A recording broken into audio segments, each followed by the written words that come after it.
नजर आ रहे हैं। बहरहाल कई दिनों बाद देश भर में कांग्रेसी झूम कर नाचे। वजह है कर्नाटक में पार्टी की बम्पर जीत। कर्नाटक से दिल्ली और दिल्ली से राजस्थान तक कांग्रेसियों ने जमकर आतिशबाजी की, एक दूसरे को मिठाई बांटी। अब एक अहम सवाल यहां से है कि क्या कर्नाटक की जीत को पार्टी राजस्थान में भी दोहरा पाएगी?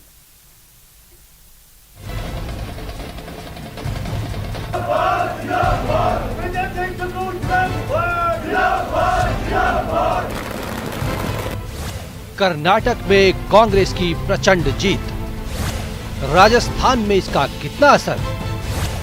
कांग्रेस बीजेपी के अपने अपने दावे। कर्नाटक में विधानसभा चुनाव में कांग्रेस को बम्पर जीत मिली है। कांग्रेस अपने दम पर पूर्ण बहुमत की सरकार बनाने जा रही है। इसी के साथ बीजेपी का एकमात्र दक्षिण द्वार भी कांग्रेस ने बंद कर दिया है। कर्नाटक में जीत पर कांग्रेस में जश्न का माहौल है। सिर्फ कर्नाटक में ही नहीं, दिल्ली से राजस्थान तक कांग्रेसी झूम रहे हैं। इन नतीजों का राजनीतिक पंडित अपने अपने तरीके से अर्थ निकाल रहे हैं। मुख्यमंत्री अशोक गहलोत ने कहा कि कर्नाटक में जनता ने बीजेपी को तगड़ा सबक सिखाया है। गहलोत ने कहा कि जनता बीजेपी के हथकंडे समझ चुकी है। उन्होंने कहा कि कर्नाटक चुनाव में धन बल की हार हुई है और उन्हें मुंह की खानी पड़ी है। साथ ही मुख्यमंत्री ने कहा कि नतीजों में राहुल गांधी की भारत जोड़ो यात्रा का भी असर साफ दिखाई दिया है।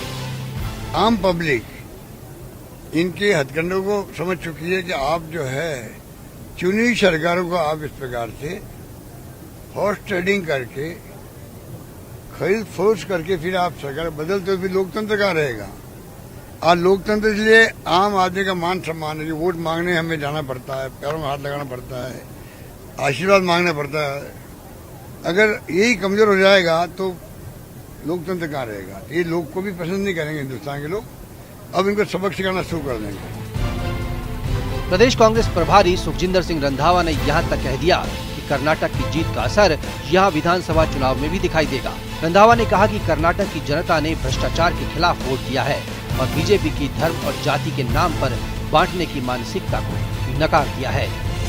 बिल्कुल मिलेगा। देखिए, कर्नाटक हो या कोई और स्टेट हो या हिमाचल हो, तो वहाँ भी योजनाएं जो राजस्थान की हैं, वहाँ हमारे जो प्रवक्ता हैं वो भी कहते हैं कि राजस्थान की जो योजनाएं हैं उनको लागू किया गया और वो ही लागू पूरे हिंदुस्तान में होनी चाहिए।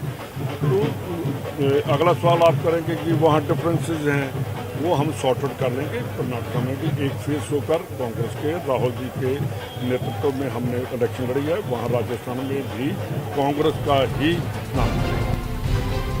इधर केंद्रीय मंत्री भूपेंद्र यादव ने कहा कि कर्नाटक की हार की पार्टी समीक्षा करेगी। साथ ही यादव ने कहा कि राजस्थान के विधानसभा चुनाव में बीजेपी की बड़ी जीत होगी और यहाँ बीजेपी सरकार बनाएगी। अभी चुनाव परिणाम आए, विचार कर रहे हैं। धन्यवाद, बहुत बहुत धन्यवाद। सर, आगामी बीजेपी यहाँ पर सर क्या सिनेरियो रहेगा राजस्थान में? सरकार बनाएंगे बहुत बड़ी मजबूती के साथ। लेकिन मुझे लगता है कि कांग्रेस ने पिछले एक वर्ष से अधिक समय में जिस प्रकार का जाति और धर्म का विषय खड़ा करने का काम किया, उसको पंथों में बांटने का काम किया, हिजाब विवाद से शुरू करके अब तक, और उसमें फिर उसमें बजरंग दल का प्रतिबंध, इन सब विषयों को लेकर के, उसमें से निश्चित रूप से कहीं ना कहीं कांग्रेस पार्टी अपने वोट बैंक को पक्का करने में सफल है। कांग्रेस की जीत पर सरकार में कैबिनेट मंत्री प्रताप सिंह खाचरियावास ने कहा कि ये जीत बजरंग बली के आशीर्वाद से हुई है। बीजेपी का दांव उल्टा पड़ गया है। कांग्रेस बहुत बड़े बहुमत से जीत रही है। भगवान राम का आशीर्वाद हमारे साथ है, बजरंग बली का आशीर्वाद हमारे साथ है, क्योंकि हम धर्म और जाति के नाम पर भेदभाव नहीं करते। राजनीति के जानकार मानते हैं कि कर्नाटक की जीत से कांग्रेस को एक तरह की राजनीतिक संजीवनी मिली है। इसी साल राजस्थान, मध्य प्रदेश, छत्तीसगढ़ में विधानसभा चुनाव होने हैं। कांग्रेस को उम्मीद है कि कर्नाटक की जीत का इन चुनावों में पॉजिटिव असर होगा। लेकिन ध्यान देने वाली बात यह है कि कर्नाटक में बीजेपी की सरकार थी, एंटी इनकम्बेंसी भी थी, लेकिन राजस्थान और छत्तीसगढ़ में कांग्रेस की सरकार है और इसे रिपीट करना इनके लिए बड़ी चुनौती है। Report news 18 Rajasthan.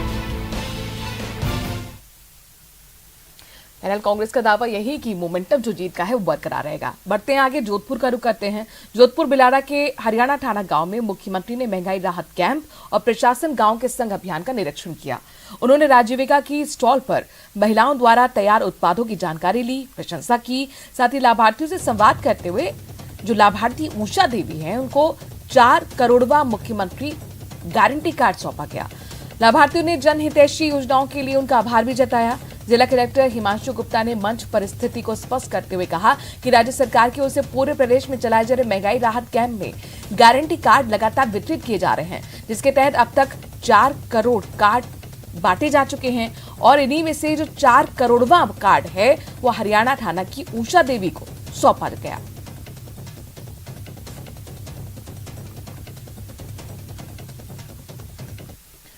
और महत्वपूर्ण खबर अपने दर्शकों को बता दें कि NMMS परीक्षा का परिणाम जारी कर दिया गया है। शिक्षा मंत्री BD कल्ला ने परिणाम जारी किया और इसके साथ ही अपने दर्शकों को बता दें कि सीकर के शुभम ने राज्य में पहला स्थान प्राप्त किया है। झुंझुनू की तमन्ना, हनुमानगढ़ की ज्योति को दूसरा स्थान मिला है। बाड़मेर की चढ़नी को तीसरा स्थान मिला है। 5,471 छात्रों को अब 4 साल तक 12,000 की छात्रवृत्ति सरकार की तरफ से मिलेगी।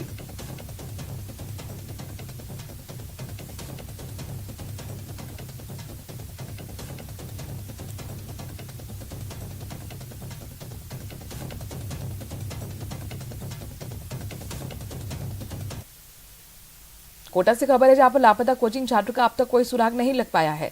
सीसीटीवी लोकेशन तलाशने में लगातार पुलिस जुटी हुई है। 12वीं का रिजल्ट आने के बाद से लगातार तनाव में था 17 वर्षीय आनंद नवाल। मोबाइल भी उसका लगातार बंद आ रहा है। रावत भाटा जाने के लिए बस में बैठा था। रावत भाटा के जंगलों के आसपास छात्र की तलाश की जा रही है। जवाहर नगर थाना इलाके का ये पूरा मामला, जहां पर अभी तक कोचिंग छात्र का कोई सुराग नहीं लग पाया है। 12वीं का रिजल्ट आने के बाद वो डिप्रेशन में था। ओम प्रकाश हमारे संवाददाता इस खबर पर ज्यादा जानकारी के साथ जुड़ गए हैं। ओम प्रकाश, क्या अपडेट, क्या पुलिस को अब तक कोई भी क्लू मिल पाया है इस लापता छात्र के बारे में? देखिए, फिलहाल पुलिस को इसके बारे में कोई सुराग हाथ नहीं लग पाया और बालक का जब से